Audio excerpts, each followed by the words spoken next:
하나님 말씀은 여호수아서 1장 1절 2절 보겠습니다.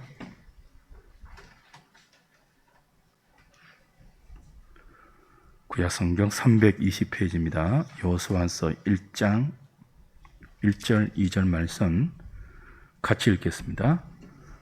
여호와의 종 모세가 죽은 후에 여호와께서 모세의 수종자 눈의 아들 여호수아에게 말씀하여 이르시되 내 종 모세가 죽었으니 이제 너는 이 모든 백성과 더불어 일어나 이 요단을 건너 내가 그들 곧 이스라엘 자손에게 주는 그 땅으로 가라. 아멘. 오늘부터 여호수아서를 함께 살피도록 하겠습니다. 여호수아서를 본격적으로 살피기 전에 오늘은 좀 서론격으로 전체의 내용을 개략적으로 살피는 시간을 갖도록 하겠습니다. 먼저 제목이 여호수아라고 되어 있죠. 여호수아서를 누가 적었을까요? 전통적으로는 모세의 후계자, 오늘 1절에서 그렇게 나오지 않습니까? 모세가 죽고 이제 모세의 시종이라고 표현할 수 있죠. 모세의 조력자였던 여호수아가 리더십을 이어받아서 출애굽 2세대들을 이끌고 약속의 땅으로 들어가는 내용이 여호수아서인데요. 전통적으로는 여호수아가 이 책을, 이 성경을 적었다고 보고 있어요. 여호수아서 8장과 세겜의 이제 언약을 모세가 죽으면서 모압 평지에서 출애굽 2세대에게 그 언약을 갱신했죠. 그 갱신할 때는 법적으로만 갱신했단 말이에요. 근데 그 모세가 당부한 가나안 땅에 들어가면 이렇게 살아야 한다라고 그 모압 평지에서 언약을 갱신해 주었던 그 언약을 8장에 가면 세겜에서 제의적으로 실현을 해요. 그래서 그 세겜 언약의 장면에서 모세가 이 모든 말씀을 율법책에 기록했다 하고는 그런 그 내용이 8장에 나오죠. 그리고 24장에 가면 이제 여호수아가 죽기 전에 고별사를 하지 않습니까? 고별사를 하면서 이제 출애굽 3세대에게 그 언약을 다시 갱신하는데요. 그 장면에서도 여호수아가 이 모든 말씀을 율법책에 기록했다. 그런 내용이 나와요. 그런 구절들을 근거로 해서 전통적으로는 여호수아서를 여호수아가 적었다라고 봅니다. 많은 복음주의 학자들이 그렇게 봐요. 근데 문제가 하나 있어요. 24장에 여호수아가 죽잖아요. 그죠? 여호수아가 죽었다고 하는데 자기가 죽기 전에 죽음을 기록할 수는 없잖아요. 그런 구절이 나오고 15장 같은 데를 보면 갈렙의 가나안 땅 정복과 온니엘의 더빌 정복 같은 사건을 보면 그건 사사기에서 보면 여호수아가 죽고 나서 이루어진 내용이란 말이에요. 그러니까 연대기적으로 볼 때 여호수아서 안에는 여호수아가 죽고 나서 일어난 사건들이 있어요, 없어요? 있어요. 그러니까 적어도 여호수아서의 일부분은 여호수아가 죽고 나서 후기에 어떤 사람들이 추가적으로 보충했다고 보는 것이 정상적이에요. 누가 보충했느냐라고 할 때 많은 사람들은 제사장 엘르아살과 그의 아들 비느하스가 보충했다고 보는 견해를 가지고 있습니다.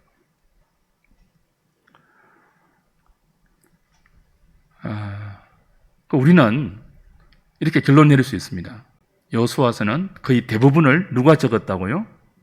여호수아가 적었는데 그 중에 일부는요 여호수아가 죽고 나서 누군지 정확하지는 몰라요. 누군가가 더 보충해서 완성한 것이 역사서의 첫 번째 구약 성경인 여호수아다. 그렇게 보면 별 문제가 없을 것이라고 봅니다. 그 다음 우리가 생각해야 될 것이 구약 성경 안에서 여호수아서의 위치예요. 화면 한번 보실까요? 우리 앞에 이제 신명기까지 모세오경을 보았잖아요. 그죠? 구약 성경이 몇 권이죠? 39권이에요. 그 모세오경이 5권이고, 그 다음에 나오는 우리말 성경에 나오는 구약 성경의 순서에 의하면 모세오경이 5번째, 첫 번째 구약 성경으로 나오고, 그 다음에 나오는 것이 12권의 역사서가 나와요. 그 역사서의 첫 번째가 뭐예요? 여호수아서예요. 그러니까 전통적으로 볼 때는 여호수아서는 구약 성경의 어디에 위치하죠? 역사서의 첫 번째에 위치해요. 역사서 다음에는 5권의 시가서가 나오죠. 그리고 시가서 다음에는 5권의 대선지서와 12권의 소선지서, 그렇게 해서 구약 39권이 이제 구성이 되어 있는데요. 그 중에서 여호수아서는 모세오경이 끝나고 12권의 역사서의 첫 번째에 위치하므로 모세오경과 역사서의 다리 역할을 합니다. 그래서 여호수아서는 반드시 모세오경, 그 중에서도 특별히 신명기와 연결해서 읽으셔야 됩니다. 여호수아에서 나오는 유명한 사건을 독립적으로 보고 독자적으로 해석하기보다는 그 모든 것들을 모세오경, 나중에는 오겠지만 모세오경이 우리에게 가르치고 있는 하나님 나라의 요소, 모세오경은 이제 그 하나님 나라의 왕이신 여호와께서 그 나라의 백성을 어떻게 준비하는가를 모세오경이 가르치고 있거든요. 창세기부터 출애굽기까지는 하나님 나라의 백성에 관한 이야기예요. 그리고 출애굽기 말부터 민수기, 레위기, 민수기는요, 그 나라의 백성이 어떻게 살아야 하는지를 가르치는 하나님 나라의 법에 관한 내용이에요. 레위기 법, 민수기에서 그죠? 나오는 그 법전의 또 후속들, 신명기는 그 법을 다시 당부하는 내용이거든요. 신명이 뭐예요? 신명기 할 때 뭐예요? 거듭신 하나님의 말씀, 하나님 말씀을 거듭 기록한 것이 신명기잖아요. 그 하나님 말씀이 뭐냐 하면 하나님 나라의 백성들이 살아야 할 하나님 나라의 법이에요. 법, law예요. 룰이에요. 그것을 이제 모세오경이 가르쳐 준단 말이에요. 그럼 여호수아서는 뭐예요? 하나님 나라의 백성들이 하나님께서 주신 하나님 나라의 법을 가지고 살아가야 하는 땅을 다뤄요. 땅. 그러니까 여호수아서는 독자적으로 읽어서는 곤란하고 반드시 그 모세오경과 더불어 하나님 나라의 관점에서 가나안 땅이 무엇을 의미하는지를 염두에 두면서 함께 읽어가야 되죠. 그래서 전통적으로는요, 구약 성경 안에서 여호수아서를 역사서로 보고 그 역사서 중에서도 첫 번째 역사서이기 때문에 모세오경과 나머지 역사서를 이어주는 교두보의 역할, 다리의 역할을 하는데 그 다리가 전체적으로 하나님 나라의 영토, 하나님 나라의 땅의 의미에 대해서 가르쳐주는 역할을 합니다. 우리는 이렇게 보는데 여호수아서를, 근데 우리와 다른 관점으로 보는 사람들이 있어요. 다른 관점으로 여호수아서를 어떻게 보느냐 하면, 첫 번째, 유대교에서는요, 여호수아서를 역사서로 보지 않습니다. 무엇으로 볼까요? 예언서로 봐요. 예언서로. 근데 어떤 예언서로 본다고요? 전기 예언서로 봅니다. 우리가 예언서는 이사야부터 말라기까지 대선지서, 소선지서에서 그죠? 17권으로 예언서를 보는데 유대교에서는 이 예언서를 후기 예언서로 보고 그리고 여호수아서부터 열왕기까지를 그 후기 예언서의 앞에 있는 정기 예언서로 봐요. 왜냐하면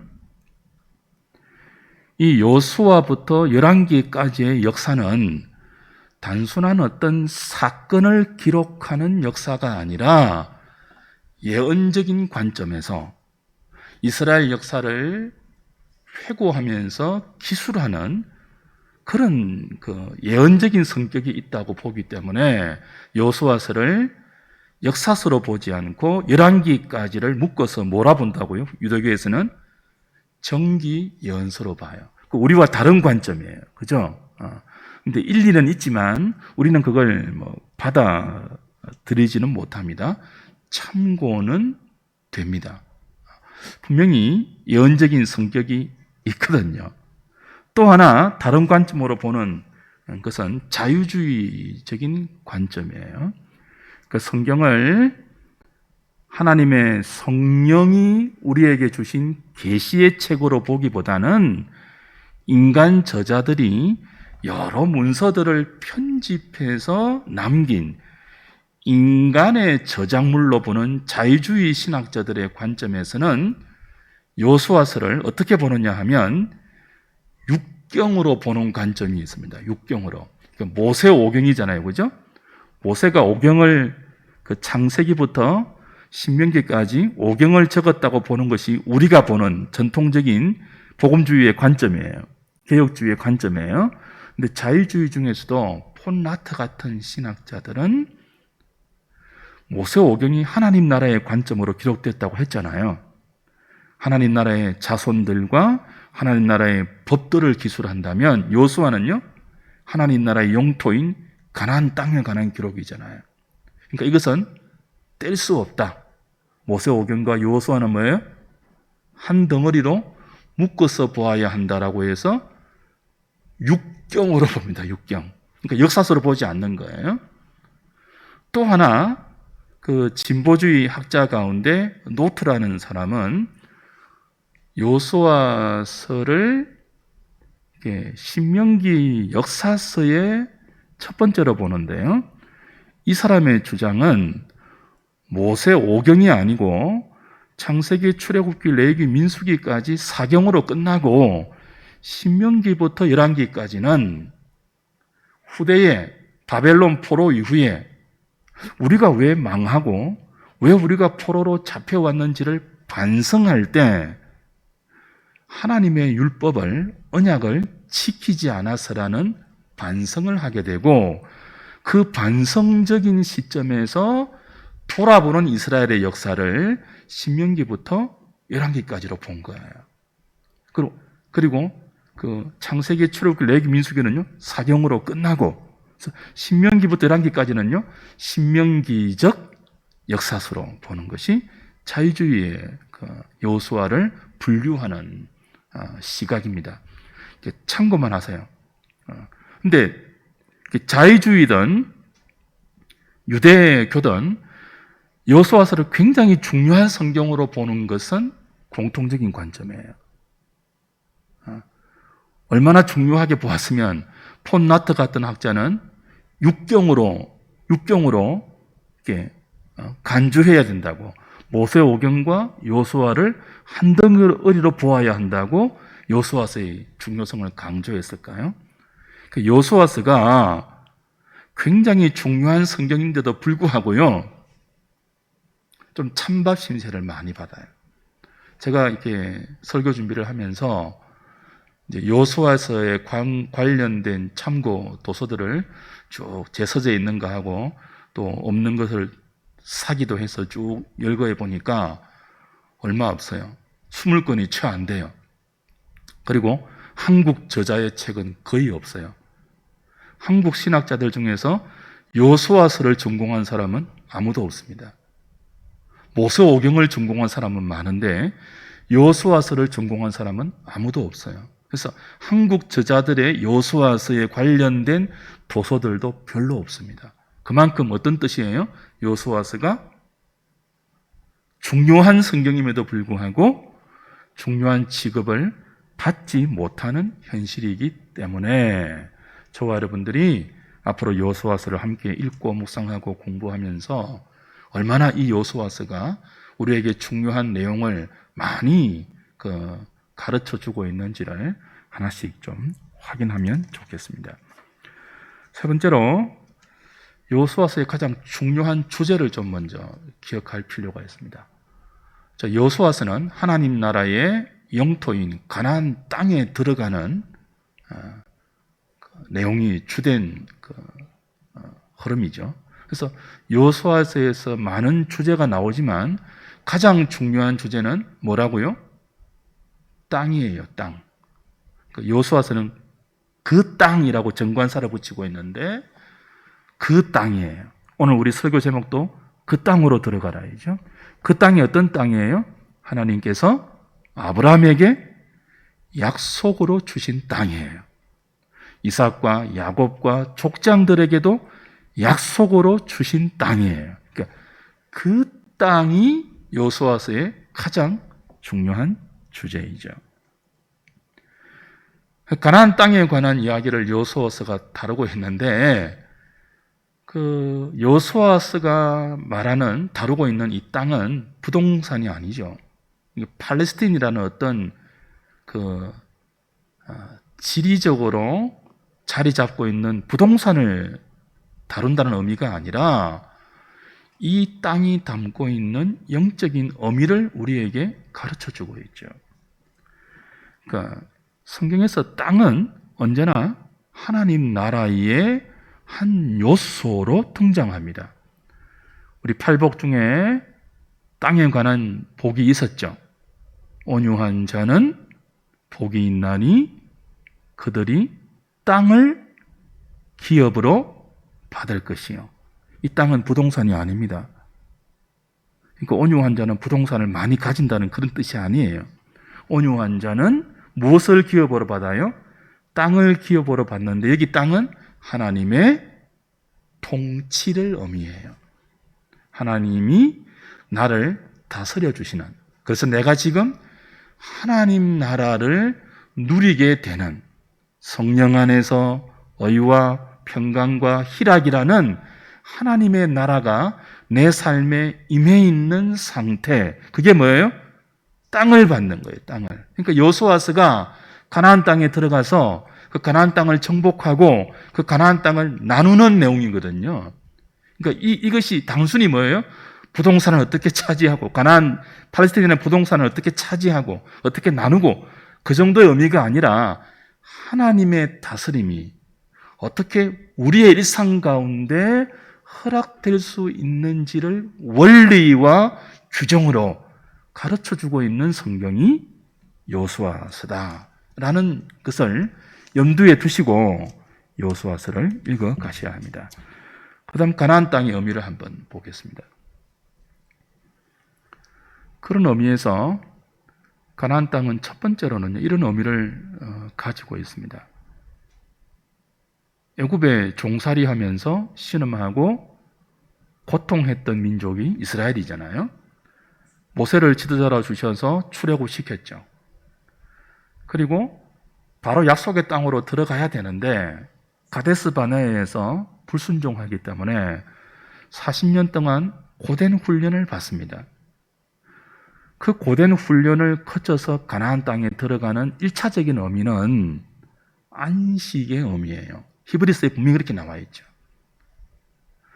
애굽에 종살이하면서 겪었던 고통과 신음, 그 모든 그 비참한 삶, 그리고 불신앙으로 광야에 거친 환경에서 연단받아야 했던 고된 훈련을 다 끝내고 마침내 약속의 땅에 들어가서 누리는 하나님 안에서의 안식의 가나안 땅이 많이 의미하고 있습니다. 두 번째로 이 가나안 땅은 그 주의 백성들에게 안식의 의미이기도 하지만 이게 천국의 모델은 아니에요. 우리 찬송가 가운데 요단강 건너 천국 가는 그런 찬송가 있잖아요. 그래서 그런 그 영향 때문에 많은 한국교회 성도들이 가나안 땅 하면 무조건 무엇부터 떠올려요? 천국을 떠올리는데요. 여호수아에서 나오는 가나안 땅은 천국의 상징보다는 훨씬 더 싸움이 있고, 그죠? 그 싸움 가운데서 안식을 누려야 하는 현재적인 하나님의 나라. 우리의 일상 속에서 하나님 백성들이 어떻게 살아야 하나님 나라의 안식을 누릴 수 있는지를 가르쳐주는 주의 백성들의 사명과 그 은혜로 받은 땅이기 때문에 책임을 가르쳐주는 의미가 가나안 땅에 있습니다. 그래서 모세오경부터 여호수아서까지 일관되게 성경이 주의 백성들에게 가르치는 하나님의 땅에서 살아내어야 하는 중요한 세 가지 삶의 특징이 있습니다. 우리 그 모세오경 할 때도 뭐 거듭 확인했지만 하나는 사랑, 인애, 헤세드이고 두 번째는 공평, 미스파트입니다. 세 번째는 정의, 체다카예요. 이 세 가지는 꼭 기억해야 된다고 했죠. 인애와 공의와 정의. 주의 백성들이 약속의 땅에 은혜로 들어갔잖아요. 그 땅을 선물로 기업으로 받았잖아요. 은혜로 선물로 받은 땅에 살려면 그 땅에서 주의 백성으로 살아야 할 사명과 책임을 함께 받는데 세 가지 특징으로 살아내어야 돼요. 첫 번째는 사랑, 헤세드. 사랑하며 살아야 되고, 두 번째는요, 그 사랑이 어떻게 표현돼야 되죠? 공평과 정의로 나와야 돼요. 그렇게 살아야 할 땅이 가나안 땅이기 때문에 죽어서 가는 천국의 의미보다는 살아서 우리가 구현해야 될 하나님 나라의 현재적인 특징을 여호수아서가 땅을 통해서 우리에게 가르쳐 준다는 거죠. 그럼 하나님 나라가 무엇인지를 조금 우리가 좀 살필 필요가 있습니다. 하나님의 나라. 모세오경과 여호수아만이 아니라 구약 성경 전체, 신약 성경 계시록까지도 그 하나의 주제로 가지고 통일되게 살피라면 가장 우리가 먼저 떠올려야 할 주제가 하나님의 나라예요. 그러니까 우리가 하나님의 나라가 무엇인지를 알아야 돼요. 나라, 하나님의 나라죠. 나라에는 3요소가 있잖아요. 우리 중학교 때 배웠죠. 백성, 국토, 그리고 뭐예요? 주권, 왕. 그죠?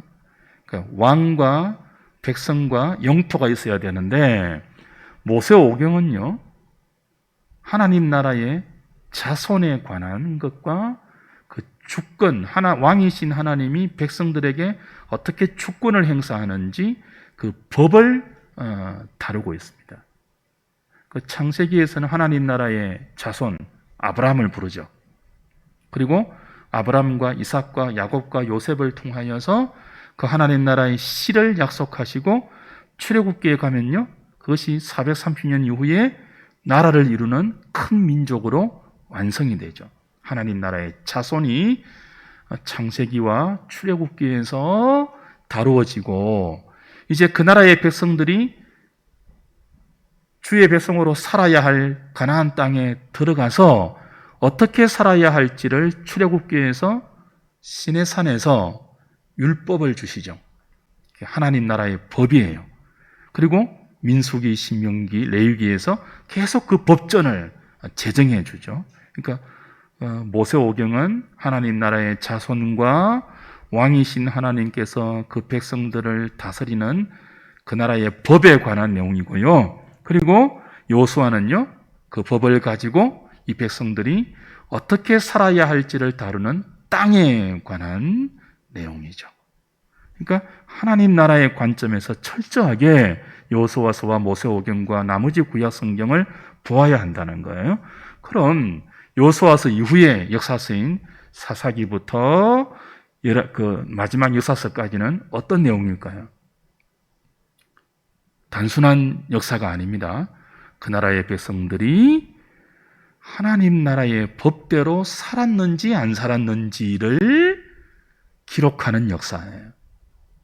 나머지 세세한 역사를 다 기록하는 것이 아니라 구약 성경이 역사서를 통해서 우리에게 가르쳐주는 내용은 하나님 나라의 백성인 이스라엘이 하나님 나라의 영토인 가나안 땅에서 하나님께서 주신 그 법대로, 언약의 법대로 어떻게 살았는지를 기록하고 있다고요. 뭐가요?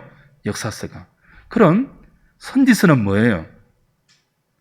마땅히 그 땅에서 하나님 나라의 법대로 살아야 할 백성들이 그 법대로 살지 않을 때 선지자들이 너희들 그렇게 살면 안 돼! 라고 뭐 하는 거예요? 경고하고 책망하는, 하나님의 말씀대로 살아야지! 라고 권면하는 것이 선지서의 내용들이죠.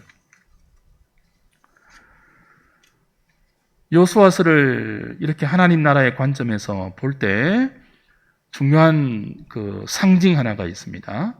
하나님 나라의 땅으로 그 백성을 들여보내는데요. 여호수아서에서 누구를 통해서 들여보내죠? 모세가 죽고 나서 여호수아를 통해서 들여보내요. 그럼 이 여호수아가 누구냐라고 할 때 다 살펴볼 시간은 없고 일단 그 이름을 보면 의미가 재미있어요. 여호수아라는 이름의 뜻은 여호와께서 구원하신다라는 뜻입니다. 원래 여호수아의 이름은 여호수아가 아니에요. 호세아예요. 호세아. 구원이라는 뜻의 호세아입니다. 그런데 민수기 13장 16절에 보면 모세가 호세아라는 이름을 무엇으로 바꿔줘요? 여호수아, 여호수아로 바꾸어줘요. 그리고 이 여호수아를 헬라어로 번역한 70인역 성경에 보면 여호수아를 헬라어로 번역하면 어떻게 번역됩니까? 예수가 돼요. 예수가. 그러니까 여호수아서는 여호수아를 통해서 주의 백성들을 약속의 땅으로 들어보내는 성경이잖아요. 근데 이 여호수아가 헬라어로 번역하면 예수라고 해요. 예수. 그러니까 어떤 상징이 되죠? 땅이 부동산이 아니고 하나님의 통치를 받는 영역이라고 했잖아요. 그런 신약식으로 적용하면 이 여호수아서는 예수님을 통해서 하나님께서 그의 백성들을 하나님의 나라를 주신다는 그런 의미를 구약적으로 그림적인 사건으로, 신약이 논리적이고 단어적이고 어떤 그 함축적인 의미를 갖고 있다면 그 구약은 어떤 사건, 마치 영화로 따지면요, 그 구약은 어떤 영화의 그 화면과 같고 신약은 그 화면에 나오는 자막과 같은 역할을 한다고 볼 수 있죠. 그런 어떤 사건을 그 하나님께서 여호수아를 통해서 그 백성들을 어떻게 하나님의 나라를 누리게 하는지를 보여주는 사건적인 그림으로 이해할 수 있고, 이것은 무엇을 암시한다고요? 예수 그리스도가 오셔서 어떻게 그의 백성들을 하나님의 나라, 하나님의 통치 가운데 있는 안식과 기쁨과 생명을 주시는지를 미리 보여주는 그런 모형과 그림자의 역할을 한다는 것입니다. 그 다음 시간 좀 갔으니까 오경과 연관성은 뛰어넘겠습니다. 여호수아의 시대적 배경도 뛰어넘고 여호수아에서 가장 중요한 특징 가운데 하나가 진멸하라는 헤렘의 명령이 있습니다. 이건 그 신명기에서도 거듭 나왔던 것이고요. 그 민수기에도 나오는데요. 많은 사람들이 여기에 대해서 의문을 가져요. 사랑의 하나님께서 어떻게 아무리 가난한 이방인이지만 진멸하라고 하실 수 있느냐? 무엇까지 진멸하라고 했죠? 가축들까지. 남녀노소를 가리지 않고 싹 다 죽이라고 하거든요. 이 진멸하라가 히브리어로 헤렘이에요. 그래서 일명 이 전쟁을 헤렘 전쟁이라 그러거든요. 어떻게, 왜 하나님께서 이런 자비의 하나님께서 진멸하라는 이해하기 힘든 명령을 하시는가? 라고 할 때 우린 두 가지를 생각해야 돼요. 하나는 가나안 원주민은 그냥 인생이 아니에요.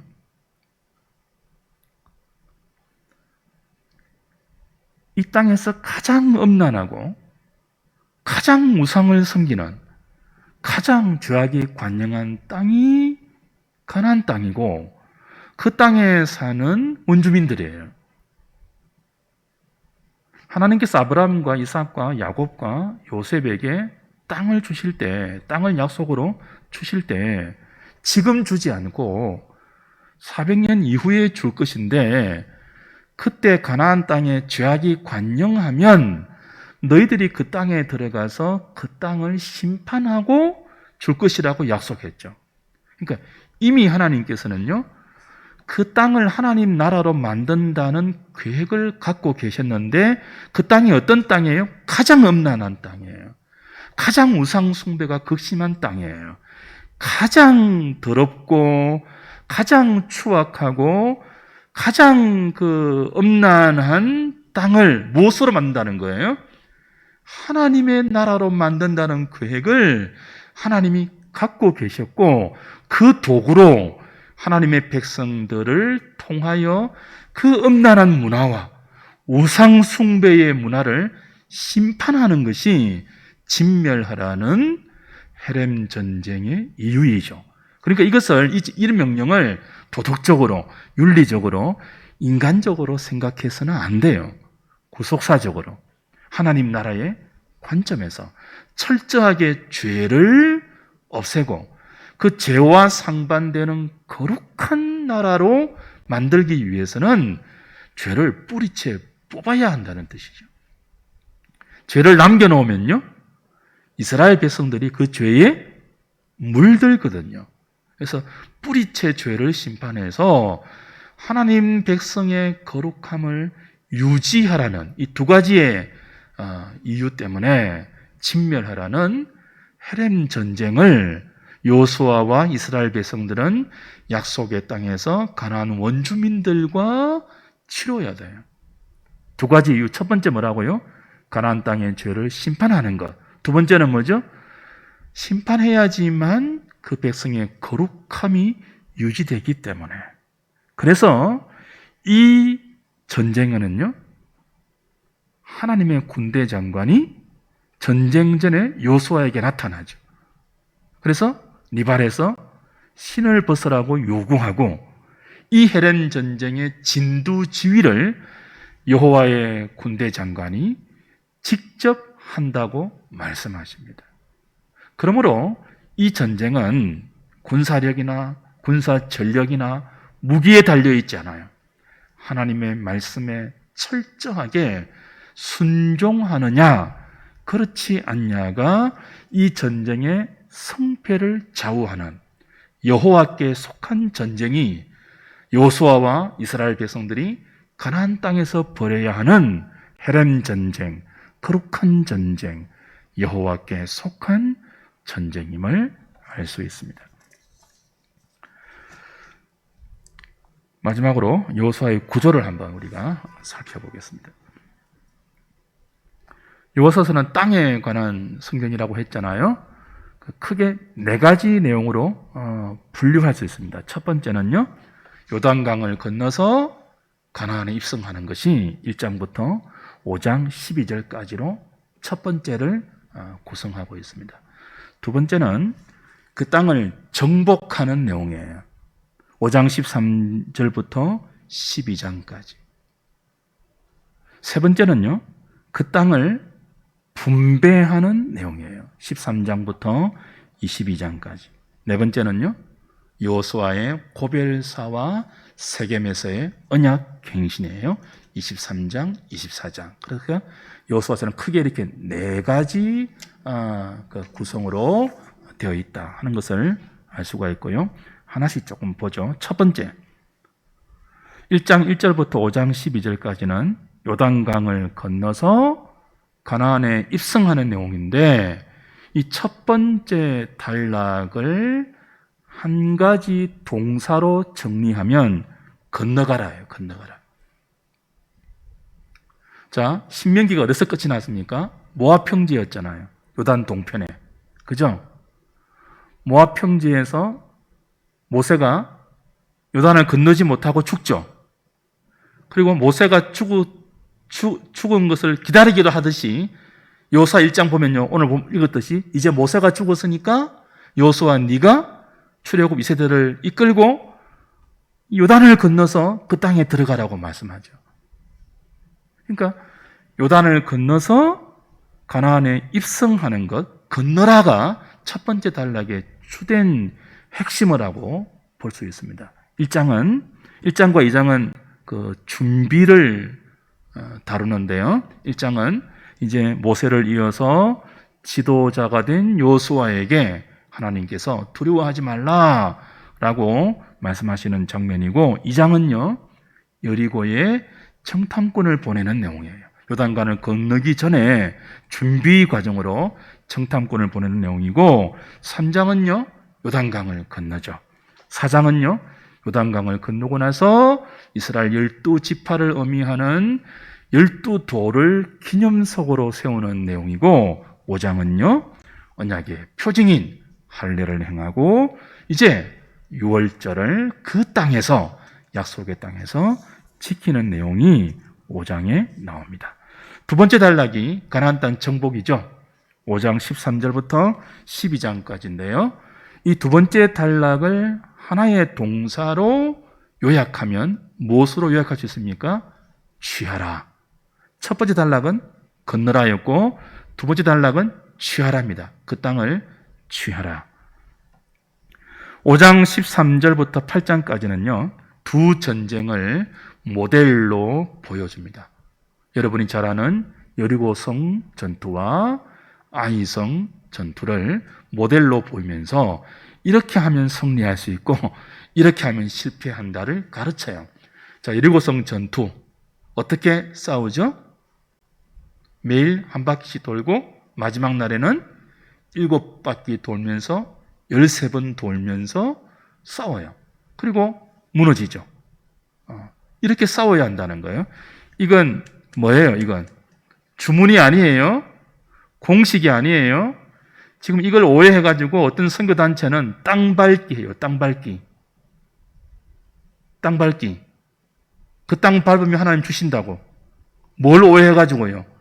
여리고성 도는 것을 오해해가지고.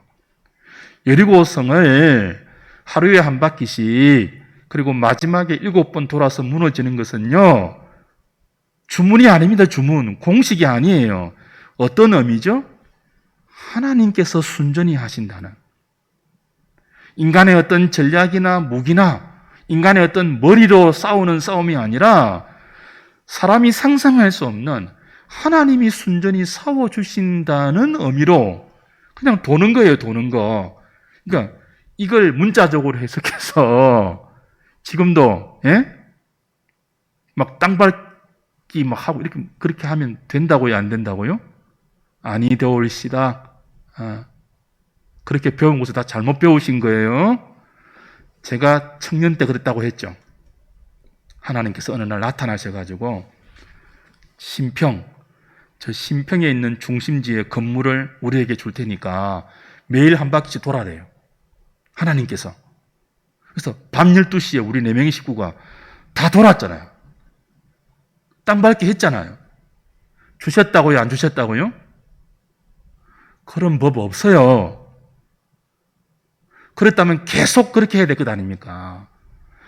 이건 모델적인 전투예요. 모델적인 전투. 이렇게 하면 승리한다. 어떻게 하면요? 아무리 이해가 되지 않아도 하나님이 말씀하시면 그대로 순종해라.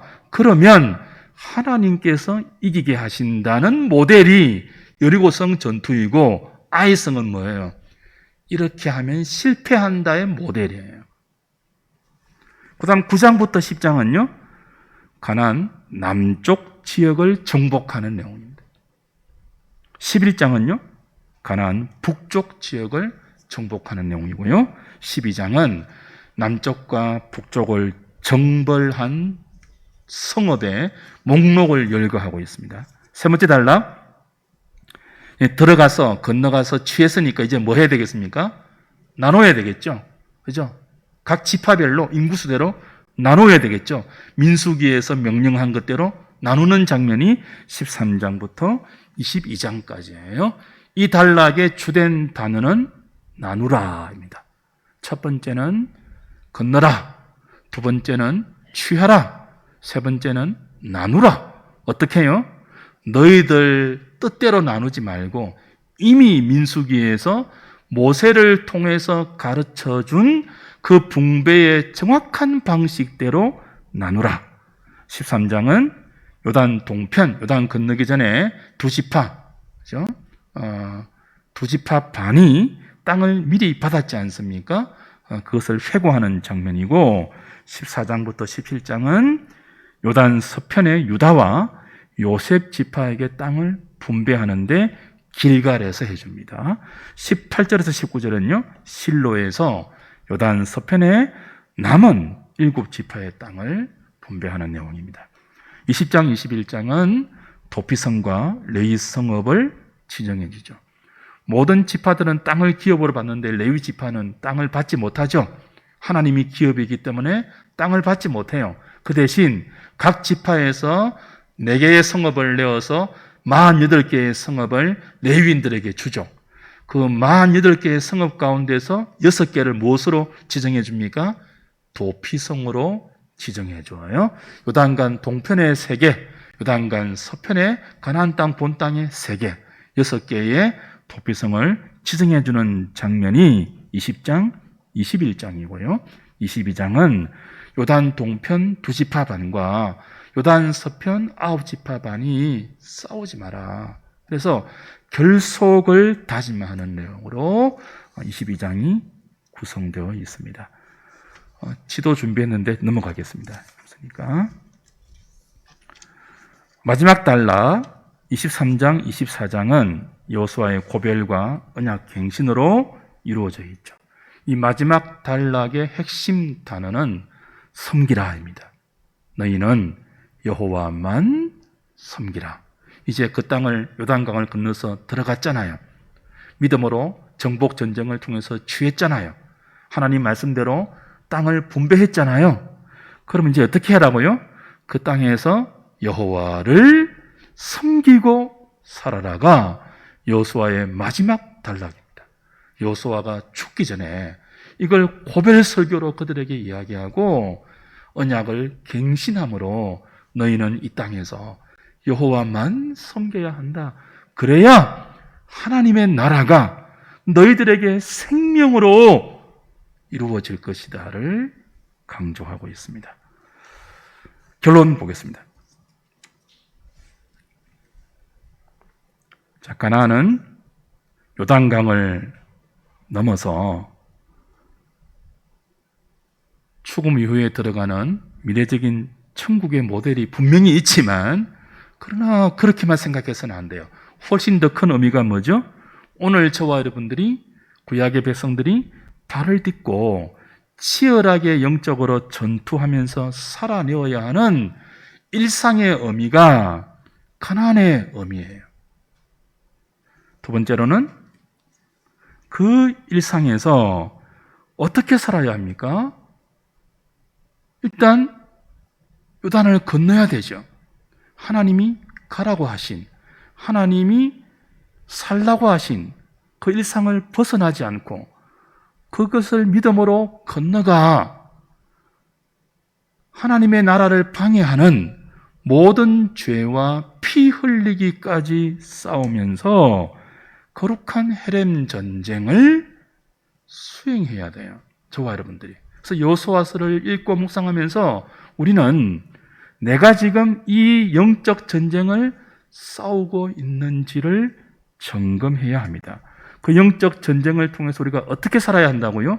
인애와 공평과 정의를 이 땅에 흘려보내는 주의 백성의 삶을 살아내어서 하나님의 뜻이 하늘에서 이루어진 것처럼 오늘 우리가 발을 딛고 살아가는 여러분의 일상에서 이루어지는 하나님의 나라가 여러분에게 임할 수 있도록 여호수아서를 통해서 교훈과 메시지를 받아야 되는 것이죠.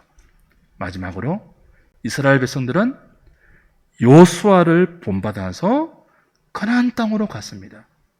오늘 신약 성도인 저와 여러분들은 예수님을 본받아서 영원한 천국의 안식에 들어갈 때까지 예수님을 생각하고 예수님을 바라보고 예수님을 본받아서 영적 전쟁을 잘 싸워야 한다 하는 것이 여호수아서의 내용입니다.